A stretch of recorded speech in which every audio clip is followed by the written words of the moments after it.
السلام عليكم ورحمة الله وبركاته. وعليكم السلام.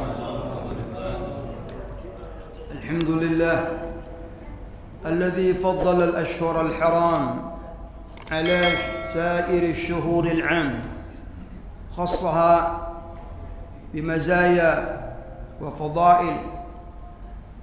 اللهم صل وسلم وكرم وبارك على سيدنا محمد وعلى آله وأصحابه المجاهدين الطاهرين وأصحابه الغر الميامين وتابعيهم بإحسان ومن صار على نهجهم واقتفى آثارهم إلى يوم الدين. أما بعد، فقال الله سبحانه وتعالى في القرآن الكريم: بسم الله الرحمن الرحيم، والفجر وليال عشر والسبع والوتر والليل إذا يسر هل في ذلك قسم لذي حجر.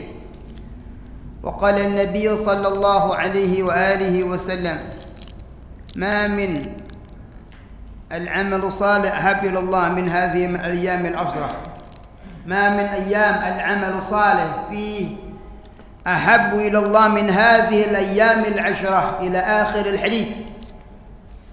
Ma'asyiral muslimin, jamaah ta'lim rahimakumullah.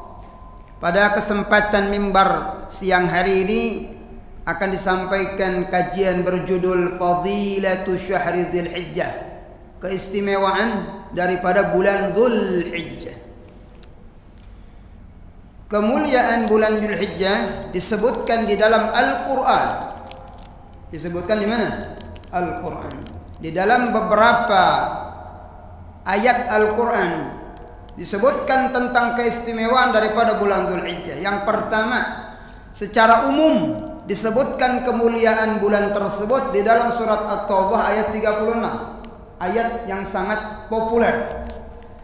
Faqala ta'ala: inna iddatash syuhuri 'indallahi 12 syahra في كتاب الله يوم خلق السماوات والأرض منها 4 حرم ذلك الدين القيم فلا تظلموا فيهن أنفسكم.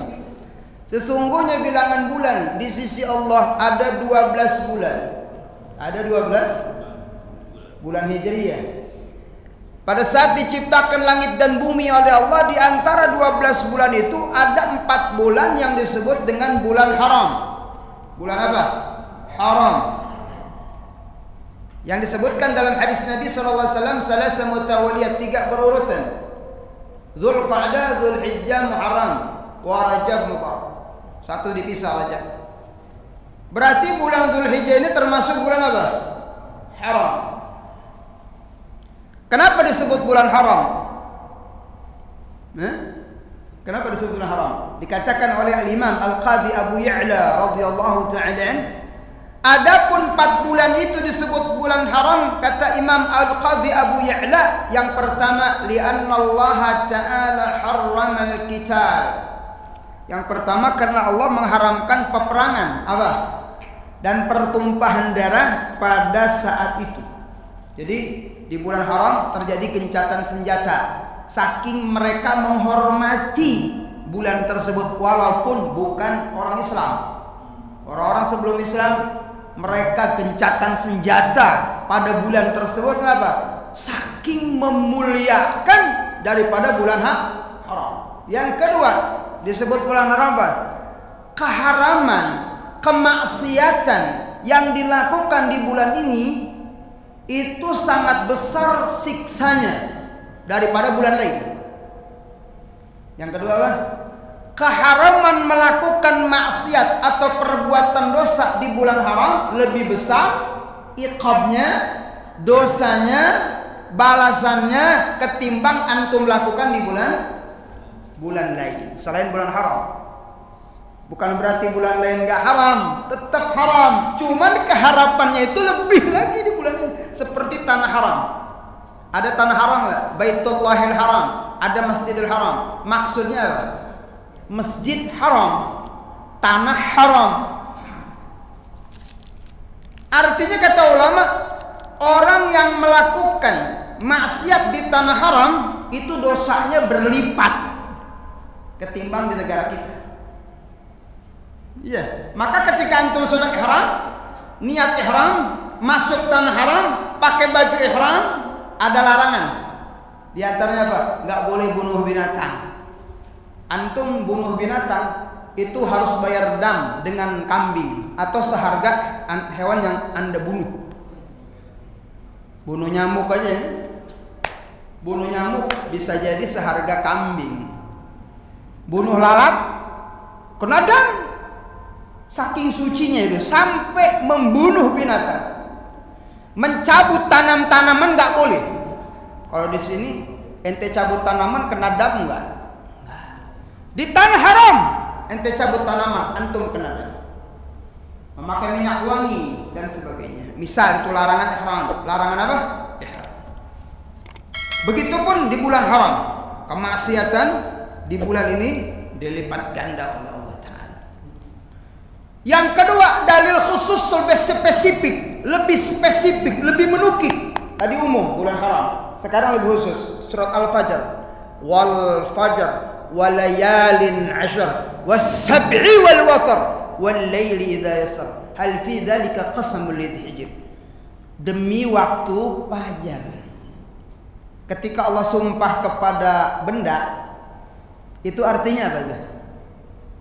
Demi masa, demi duha, demi tin, demi zaitun. Maksudnya apa itu? Dijelaskan oleh sebagian mufassir, wa aqsamuhu tabaraka wa ta'ala ala 'abdi makhluqatihi dalilun ala 'azmi ayatihi. Kata Imam As-Suyuti rahimahullah, wa aqsamuhu tabaraka wa ta'ala, sumpahnya Allah kepada benda-benda itu menunjukkan kehebatan yang disumpahi. Ada sesuatu yang luar biasa di situ. Ada sesuatu yang sangat hebat yang kita diperintahkan untuk memahami sesuatu tersebut.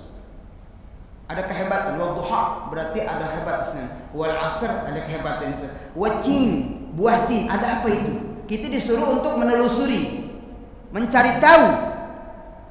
Begitupun wal fajr demi fajar dan demi 10 pertama atau 10 hari.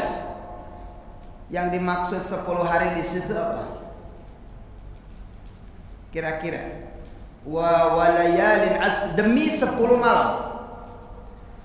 Al-Imam Ibn Katsir di dalam tafsir Ibn Katsir mengatakan was-sahih wa ma'alihil jumhur, dan yang paling sahih menurut jumhur para ulama, yang dimaksud fajar itu fajar bulan Dzulhijjah. Yang dimaksud 10 malam itu adalah 10 hari pertama bulan Dzulhijjah. Sampai Allah bersumpah dengan 10 hari itu, saking hebatnya tanggal 1 sampai 10 bulan haji atau bulan Dzulhijjah sangat istimewa, sampai Allah Ta'ala bersumpah. Berarti luar biasanya. Hebatnya tuh tanggal 1 sampai 10 besok. Tanggal 1-nya hari apa? Hari Minggu atau hari Ahad. Nah, sesuai dengan keputusan hisab dan ru'yat. Berarti lebarannya hari tanggal 10 Dzulhijjah. Tanggal berapa di bulan itu? Nah, iya. Tanggal 10 juga ya? 10, 9, 10. Nah, itu bisa dilihat nanti. Lalu spesifik. Kemudian dijelaskan dalam hadis Nabi SAW, memperkuat lagi. Apa kata Nabi Muhammad dalam hadis Imam Bazzar dalam musnadnya meriwayatkan, begitupun diriwayatkan Ibnu Hibban dalam riwayat yang sahih. Faqala Nabi SAW, afdalu ayyamid dunya asyra Dzulhijjah. Hari yang paling afdal di dunia ini hari apa? Hari-hari yang paling utama di dunia ini apa? Kata Nabi, hari 10 pertama bulan Dzulhijjah. Itu afdalul ayyamid dunya. Bahkan 10 hari besok nih lebih hebat dari Ramadan. Lebih hebat dari, bahkan siang harinya lebih hebat dari 10 terakhir Ramadan. Yang kita tahu bagaimana hebatnya 10 terakhir. Itu siang harinya kalah, akan tapi malam harinya menang dia, karena ada Lailatul Qadar. Afdalu ayyamid dunya. Hari-hari terafdol yang Allah ciptakan di dunia itu apa? 1 sampai 10 besok. Diperkuat lagi oleh hadis Nabi, riwayat Imam Muslim dari Sayyidina Abdullah bin Abbas. Begitupun diriwayatkan oleh Sayyidina Abdullah bin Umar dalam riwayat Imam Abu Dawud. Faqala Nabi sallallahu alaihi wasallam, "Ma min ayyam al-'amal salih fihi ahab ila Allah min hadhihi al-ayyam al-'ashrah." Tidak ada hari-hari di mana seseorang beramal saleh yang sangat dicintai oleh Allah Subhanahu wa taala kecuali dilakukan di 10 pertama bulan Dzulhijjah. Jadi orang-orang yang beramal saleh di 10 pertama besok ahab ilallah, sangat dicintai oleh Allah Subhanahu. Dari 360 hari ada 10 hari di mana Anda beramal saleh sangat dicintai oleh Allah Ta'ala.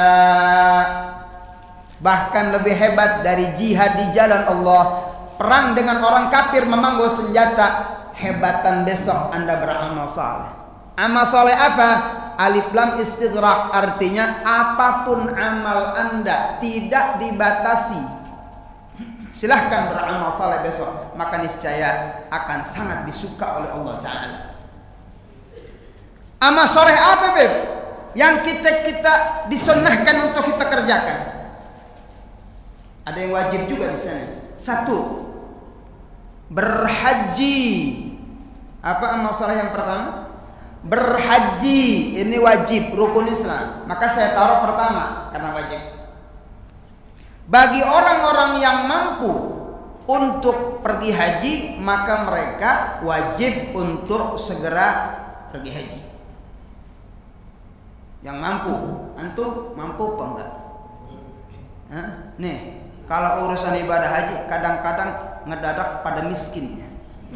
Padahal mobil baru ganti kemarin dari Avanza ke Fortuner, motornya baru, rumahnya besar, giliran haji belum mampu Habib. Motor 3, mobilnya 2, masih belum mampu. Kalau haji ini Masya Allah rukun Islam yang selalu dianaktirikan dan dibelakangkan. Alasannya apa? Belum mampu, belum dapat panggilan lah. Innalillahi wa inna. Padahal ini rukun Islam, wajib dikerjakan. Makanya orang haji ada 3. Ada haji nasab, haji nisab, haji nasab, haji nasib. Haji ada 3 nih. Pertama ada haji nisab, yang kedua haji nasab, yang ketiga haji nasib. Bapak-bapak kira-kira masuk yang mana? Nasib. Tuh kan, baru saya bilangin. Mendadak jadi orang miskin itu. Oh nasib deh. Haji nisab itu apa? Nisabnya udah sampai, berarti kaya, dia cukup harta. Itu disebut haji nisab. Udah sampai tuh nisab. Yang kedua haji nasab, punya saudara kaya, maka diberangkatkan oleh nasab saudara. Ibu mungkin kaya, bapak Anda kaya, Anda berangkat. Atau kita orang tua punya anak kaya, punya mantu kaya, diberangkatkan. Itu namanya haji nasab. Nisab enggak, nasab enggak. Yang ketiga baru nasib. Nah kalau ini maka saya kira nih pada masuk kalian yang ketiga nih. Mungkin nih haji nasibnya cakep biar susah, tapi kalau udah nasibnya bagus berangkat enggak kira-kira? Makanya kan ada istilah haji mansur, halaman kegusur, haji kosasi, ongkos dikasih, kan begitu. Ada karyawan Sukopindo teladan diberangkatkan oleh perusahaan, bisa nggak? Bisa nggak? Bisa. Itu namanya nasibnya bagus.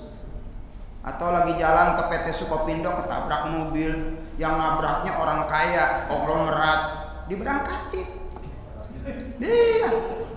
Ya mudah-mudahan besok pergi ke Sukopindo dapat rezeki, tabrak. Tapi ketabraknya dikit ya Bib ya. Iya kalau sedikit. Lah kalau mati gimana?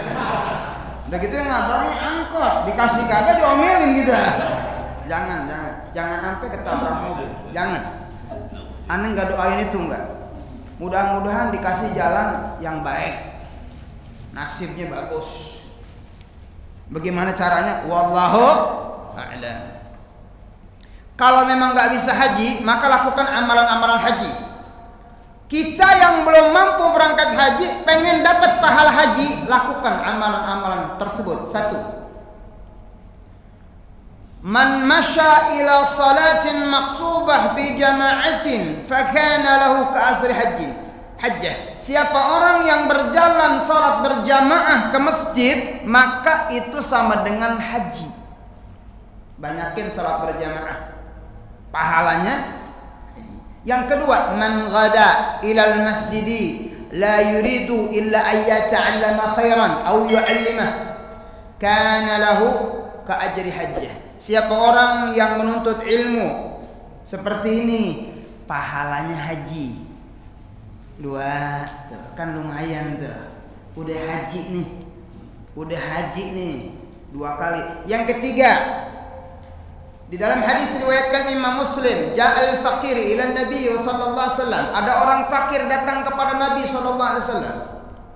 Ya Rasulullah, jahaba ahli dusur bil ujur. Ya Rasulullah, orang kaya itu mereka mendapatkan pahala yang kami enggak bisa mengejarnya. Dia salat, kami salat. Dia puasa, kami puasa. Tapi dia yahujun, dia pergi haji, anda enggak bisa. Bagaimana ini? Saya pengen ngejar pahala dia, cuman apa daya, anda fakir, gak punya fulus. Dia sholat, anda sholat. Dia puasa, anda puasa. Tapi dia haji, dia sedekah, anda gak bisa. Gimana caranya ya Rasulullah? Orang fakir demo ke Nabi. Apa kata Nabi? Tenang bro, sabar. Kata bahasa kita begitu, Nabi mau begitu.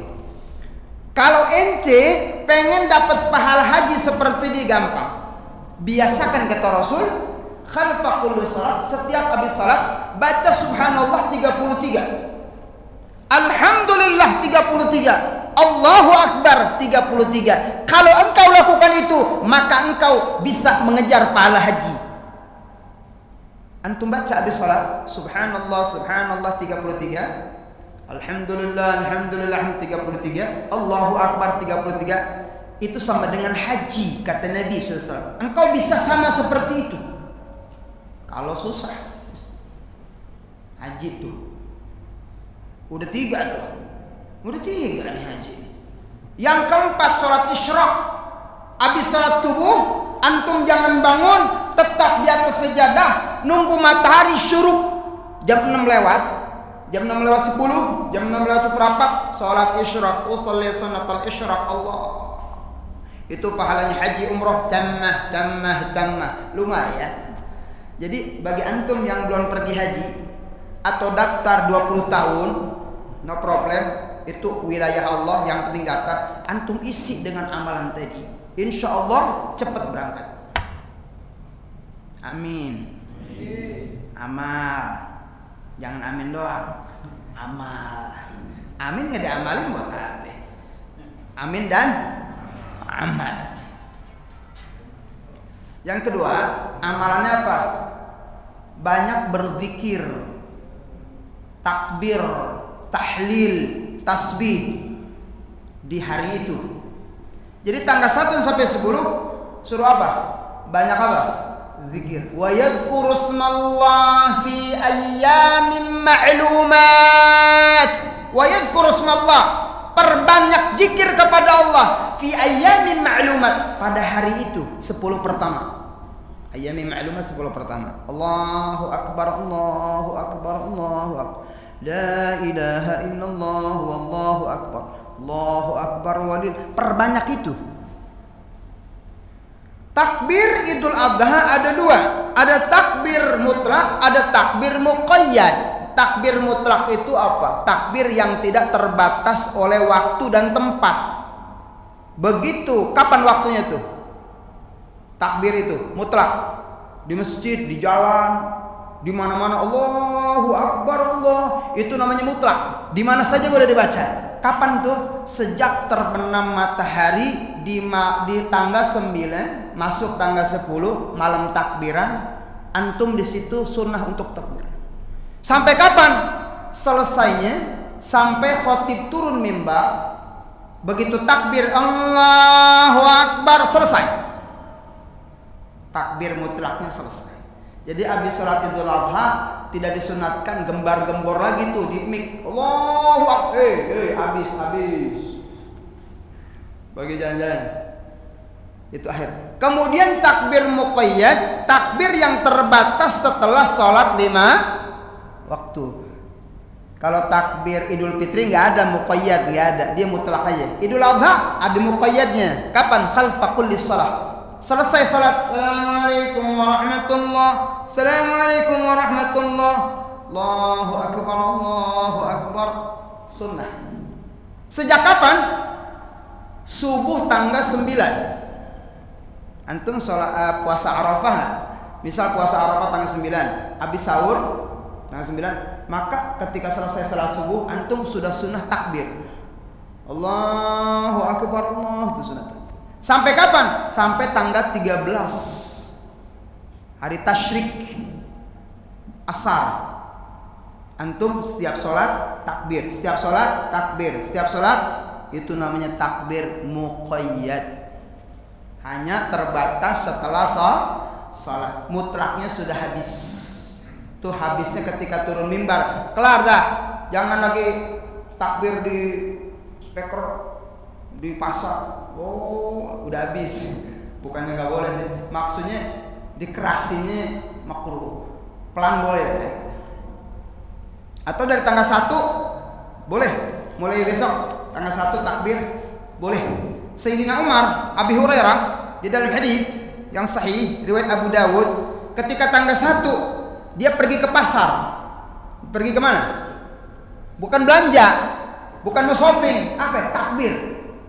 Kana yakhrujani ila suq fayukabbirani fayukabbir ahli suq bi takbirihima. Masuk ke pasar takbir, Allahu Akbar, Allahu Akbar. Maka semua pedagang di pasar takbir sama-sama. Ayo, besok mulai orang-orang Sukopindo pergi ke pasar tanggal 1 takbir. Insya Allah ditangkap satpam. Ini orang gila ini. Kita kagak biasa ya, sunnah sudah hilang. Nggak biasa, makanya jangan dah di kita nggak biasa, jangan. Nanti salah paham, dianggapnya orang gila lagi. Yang ketiga, puasa. Apa? Puasa. Amalannya apa? Puasa. Berapa hari puasa? Besok puasa berapa hari? Yang udah pasti kan tanggal 9, itu sunnah muakkadah. Kalau dari tanggal 1 sampai tanggal 9 boleh nggak? Ulama terbagi dua. Ulama terbagi, ada yang bilang nggak boleh. Tanggal 1 sampai 9 nggak boleh. Yang boleh hanya tanggal 9. Tanggal 1 sampai 8 nggak boleh. Kenapa? Nabi nggak pernah melakukan. Hadis riwayat Siti Aisyah. Apa kata Siti Aisyah? Mara'aitu Rasulullah sallallahu alaihi wasallam yasumu asyra gad min Dzulhijjah. Saya tidak pernah melihat Rasulullah puasa 9 hari berturut. Mara'aitu, nggak pernah lihat. Kemudian pendapat kedua mengatakan boleh, dan ini lebih kuat. Riwayatnya istri-istri Nabi yang lain, Ummu Salamah dan yang lain, dikatakan apa? Kana Nabi sallallahu alaihi wasallam yasumu 9 min Dzulhijjah. Adalah Rasulullah selalu, karena itu selalu puasa 9 hari. Nah ini ada perbedaan ya. Satu bilang nggak ada, satu bilang ada. Kalau begini di dalam kaidah usul fikih dikatakan al-musbit muqaddam al-nafi. Maka yang menetapkan ada didahulukan daripada yang mengatakan tidak ada. Makanya kita dahulukan yang mengatakan ada ketimbang tidak ada. Dan ini diikuti para salafus saleh dulu, rata-rata puasa tanggal 9 hari. Termasuk Ibnu Sirin, beberapa sahabat Nabi puasa. Dan ulama-ulama kita rata-rata puasa tanggal 1 sampai 9. Jadi antum boleh, silahkan puasa tanggal 1 sampai 9. Oi, silahkan. Orang Sukopindo 9 hari puasa. Insya Allah nggak bisa. Ya Pak, 9 hari minimal 1 hari. Ambil Arafah tanggal 9 tuh, sebab pahalanya luar biasa. Mendapat dua ampunan 2 tahun. Tahun yang lalu, tahun yang akan datang habis modalnya cuma sehari puasa, untung nggak? Untung gitu. Mau nggak tuh? 2 tahun diampuni dosa, mau nggak tuh? Puasanya? Nah, insya Allah aja udah niat yang kuat, insya Allah puasa tanggal 9. Puasa. Kita kejar waktu ini. 9. Yang keempat amalnya apa? Iraqatud dam, ngucurin darah hewan kurban. Kurban apa? Kurban. Siapa yang kurban? Enggak semua orang Islam. Siapa? Syaratnya 1, Islam, mukallaf, sudah balik. Kalau anak kecil enggak disunahkan. Jadi syaratnya apa? Orang Islam mukallaf, usia 15 tahun atau sudah balik, kemudian mampu. Nah, siapa yang mampu? Ukuran mampu bagaimana? Antum nih yang hadir depan ini termasuk orang yang mampu bukan nih? Kurban nih. Kita ukur ya. Kita ukur ya.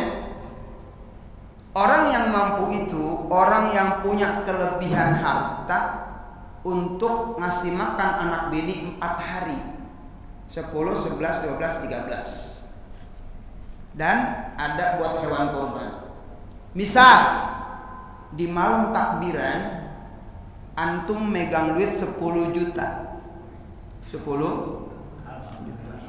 Misal besok lebaran, ini kan malam takbiran, antum ada duit 10 juta, baik cash atau di bank atau di mana gitu.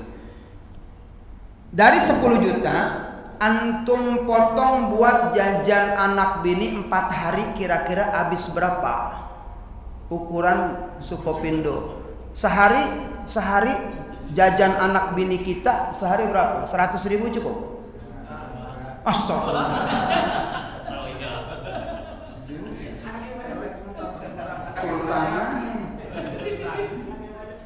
Hebat, 1 juta masih angkat jempol luar biasa. Ya mungkin ada gitu ya, mungkin ada 1 juta ya mungkin makannya di restoran, apa di tidurnya di hotel, bola bisa jadi. Rata-rata aja Mas, itu mah nggak rata-rata dah. 100.000 ya, buat anak istri sehari cukup 100.000. Cukup misal, relatif. Berarti 400 ya, 4 hari kan? 10, 11, 12, 400. 10 juta diambil 400 berapa? 9 juta 700 ya? 600, 9 juta 600.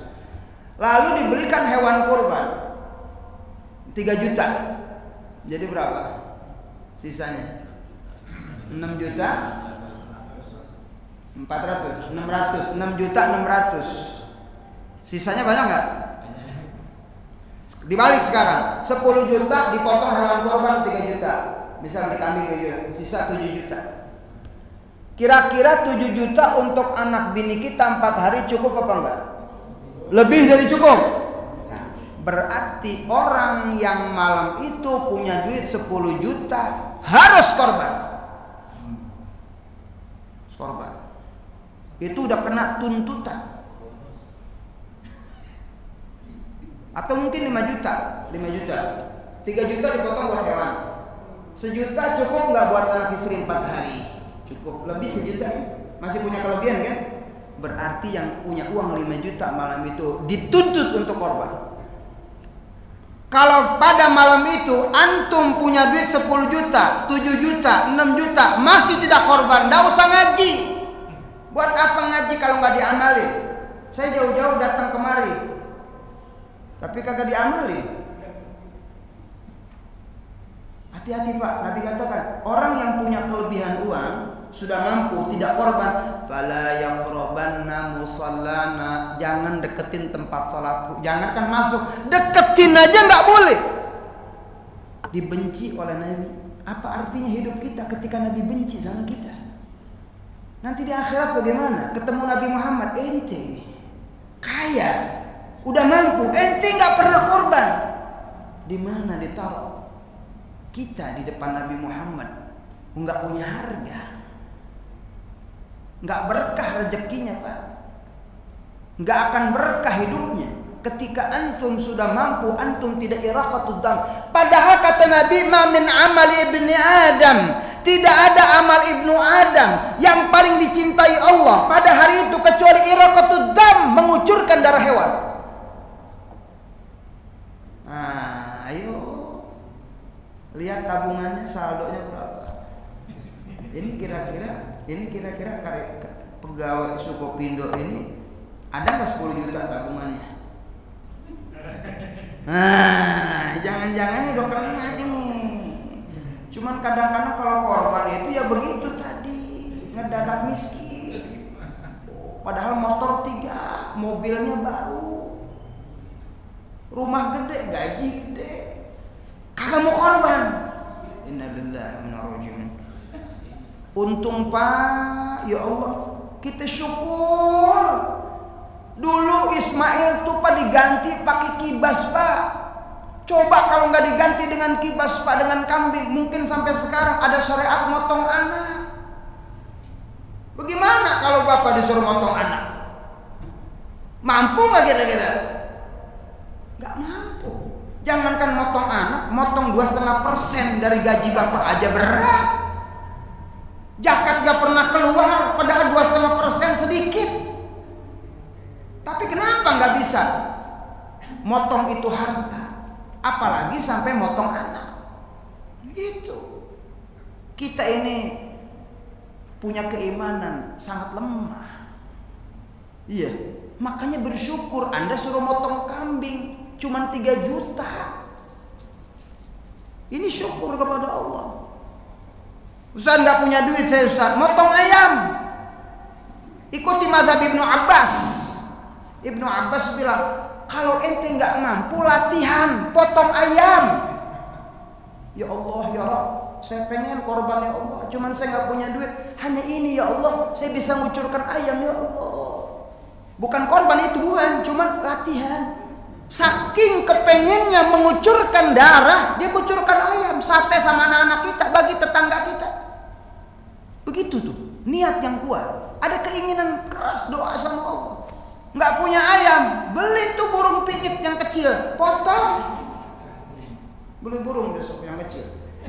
Bismillahirrahmanirrahim. Ya Allah, saya pengen korban ya Allah, cuman nggak punya duit ya Allah. Hanya ini ya Allah, saya bisa ngucurin. Niatnya kuat, keinginan. Besok tahun depan antum sudah bisa beli anak kambing, walaupun belum kambing yang 1 juta. Lalu tahun depannya antum diberi rezeki oleh Allah 1 ekor kambing kibas besar. Kenapa? Niatnya kuat.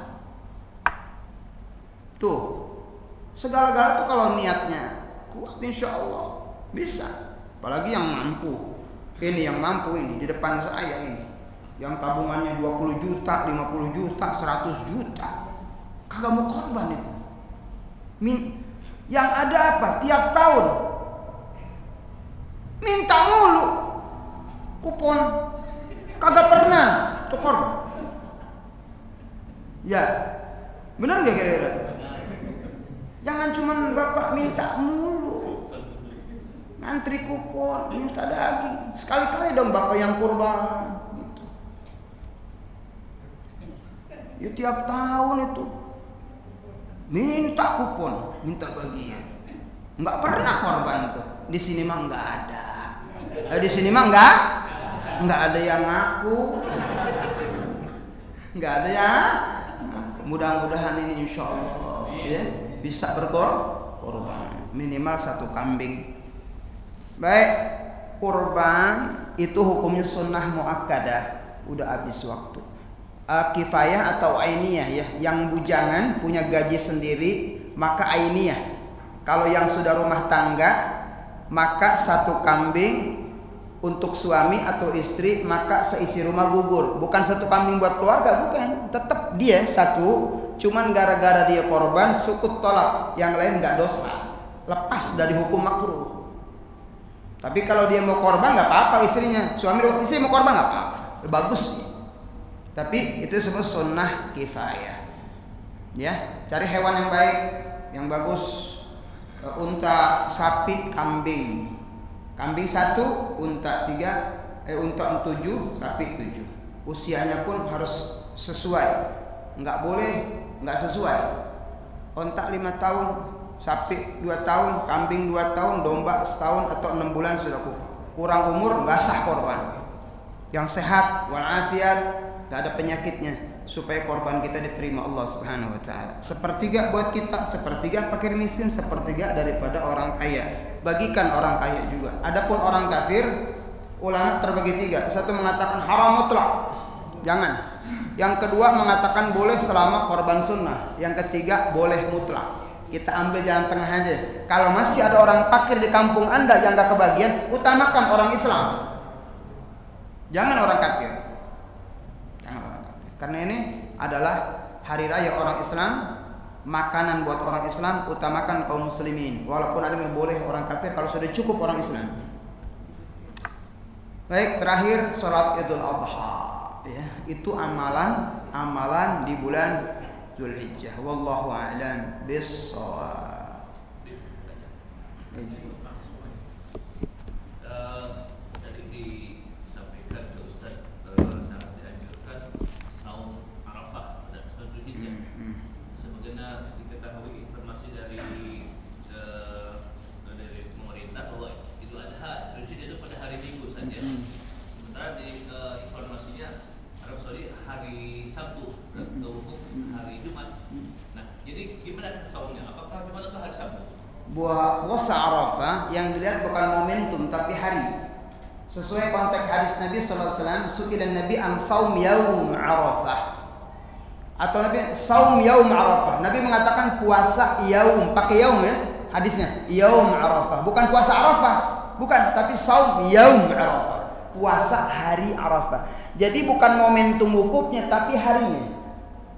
Di sini tanggal 9-nya. Mau wukuf kelar, wukuf belum, tetap antum tanggal, bukan wukuf. Sebagaimana di dalam kitab-kitab salaf disebutkan, di dalam kitab Fathul Mu'in, Syekh Zainuddin Al-Maribari mengatakan, "Wa yusannu muta'akkidan saum yaum Arafah li ghairi al-haji, yakni yaum at-tasi' min Dzulhijjah." Maka disunnahkan muakkadah puasa Arafah, hari Arafah bagi yang bukan haji pada tanggal 9. Jadi yang jadi patokan tanggalnya, bukan wukufnya.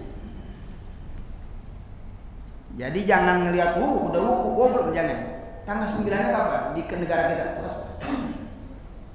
Sebab beda jam, beda hari, beda tanggal. Begitu saja. Sudah habis waktunya. Ada yang mau tanya lagi?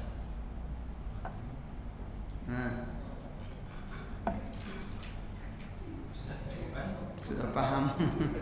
Apa bingung? Jangan bingung, Pak. Ntar Bapak ke ATM lihat saldo, Pak. Hewan potong 2,5%. Silakan satu lagi katanya. Ini Idul Adha sama Idul Fitri hampir sama, berbeda. Ini ada kawan tetangga kemarin nanya saya, dia ini orang Muhammadiyah, puasanya sampai sekarang nih beda 1 hari.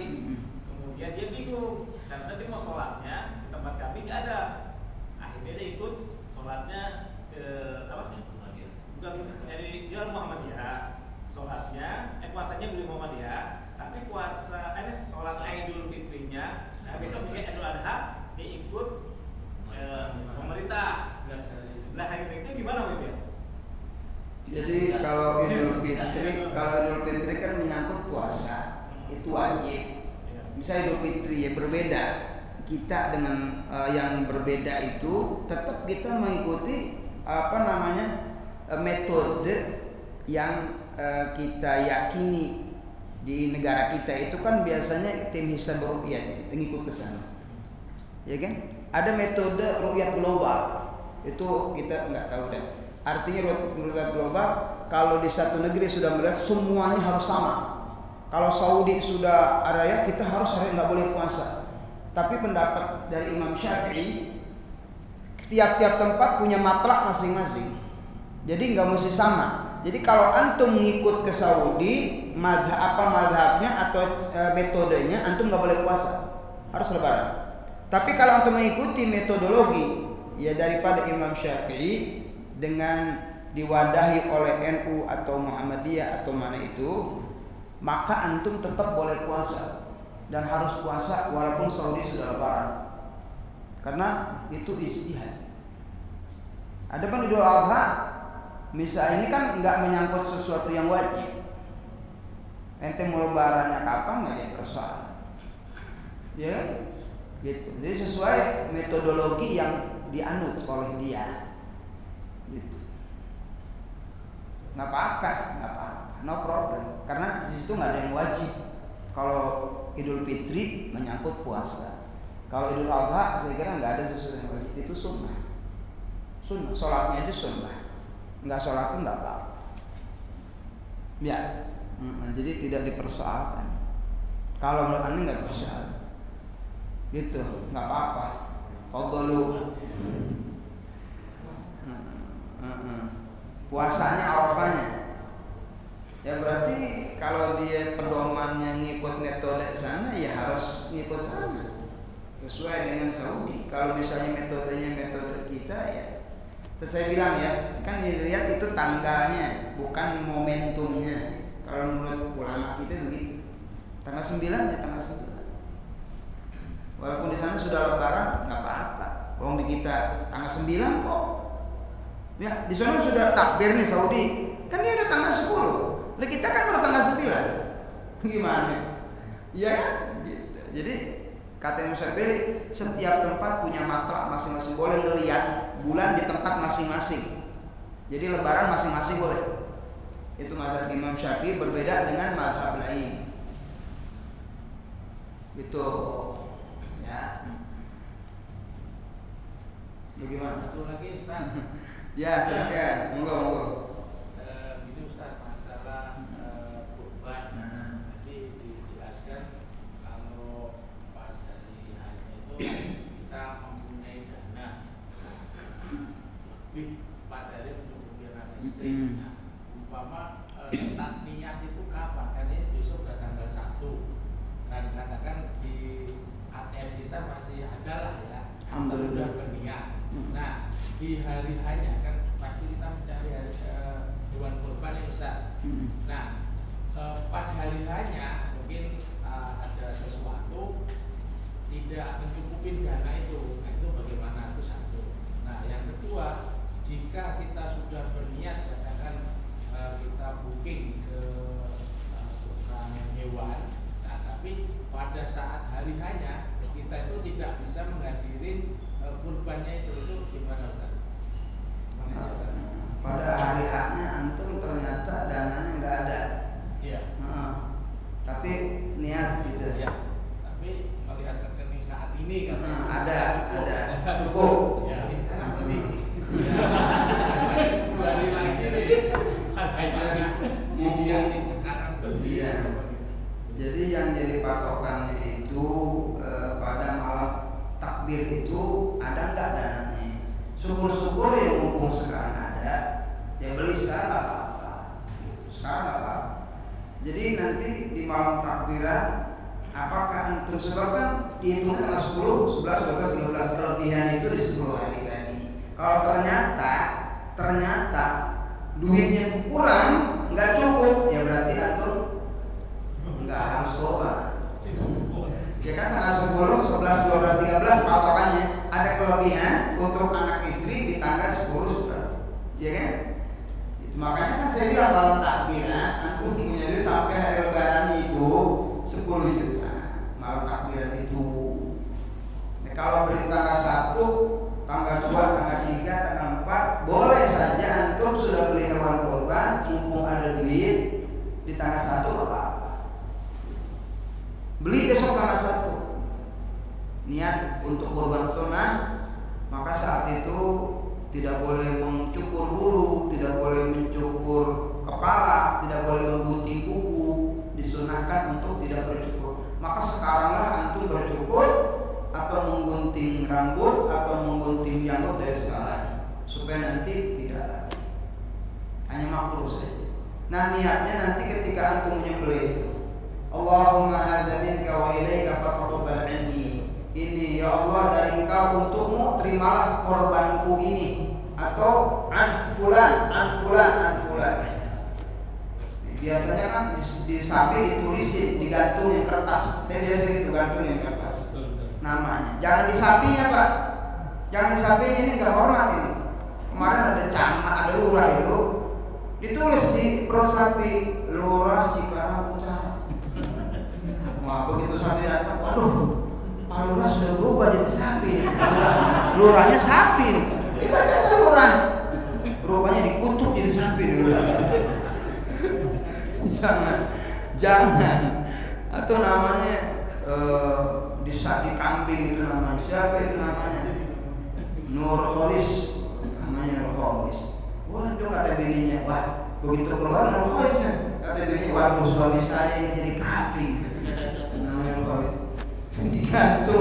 Digantungkan situ, namanya fulan, atau ditulis ya, panitia fulan. Allahumma minka ilaika taqabbal an fulan. Allahu akbar. Bismillah. Allahumma shalli ala Muhammad. Allahumma hadza minka ilaika fataqabbal an Muhammad. Jadi dibacain itu sudah. Walaupun niat itu tentu sudah di hati kita kan, niat nawaitu sa'an udhiyah, sejak aku niat kurban sunnah karena Allah. Niat itu di hati, ya. Anda beli kurban lalu Anda niat sejak saya niat kurban sunnah karena Allah Ta'ala. Nanti waktu disembelih antum juga doa Allahumma hadza minka wa ilaika fataqabbal anni, atau an zaujati, an waladi, an fulan, dari saya ini korbanku, terimalah ya Allah. Itu biasa dibaca apa ya? Dibaca. Mana korbannya bisain. Ini korbannya fulan, korbannya B. Dibisain kasih nama, ini korban si fulan. Nanti dia diberikan sepertiga dari korban itu. Jadi jelas, nggak disatuin. Kalau bisa begitu. Ini kambing si fulan, ini kambing si fulan. Nanti si fulan dapat bagian dari kambing itu sepertiga. Begitu Pak ya. Wallahu a'lam bishawab. Cukup bisa? Ya saya kira cukup sekian. Wal afu minkum. Assalamualaikum warahmatullahi wabarakatuh. Waalaikumsalam.